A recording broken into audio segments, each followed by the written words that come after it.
Obdobje 2 tednov brez uradne tekme za vami, kako ste ga izkoristili?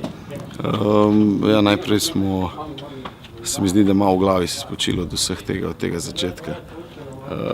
Na nek način tudi negativnega izpada iz evropskih tekmovanj. Zmaga s Krko nam je pač malo pomagala, malo smo se sprostili, kot sem že dejal, odpočili se v glavah, fizično se malo pripravili za nadaljevanje prvenstva in mislim, da je kljub temu, da imamo določene težave s poškodbami, da bo nadaljevanje prvenstva kar uspešno. Kdo pa je na listi poškodovanih? Ja, se pravi, od Evrope, od Žiline še Gabriel Teme, potem je Trifković staknil poškodbo, ki bo zahtevala 2 tedna, 2 do 3 proti Krki.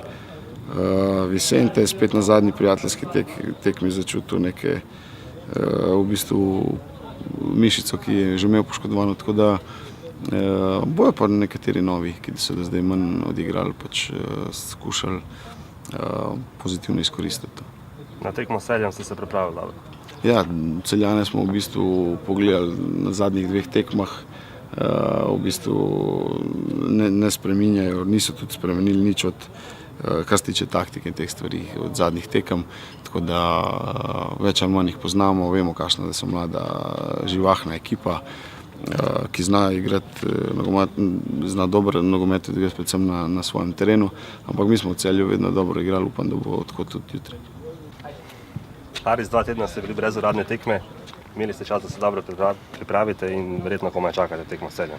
Ja, res je, 2 tedne je bilo brez tekme, ampak vmes med vikendom smo odigrali proti Mladincem, tako da nekaj smo obdržali to kondicijo. Prvi teden smo malo se odpočili, drugi teden smo malo nabrali moči in zdaj, ko ste rekli, smo se pripravljeni na Celje, gremo gor.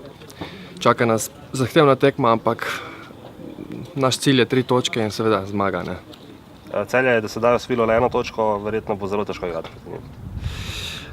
Lejte, ja, res je, Celje 1 točko, ampak nas to ne sme skrbeti.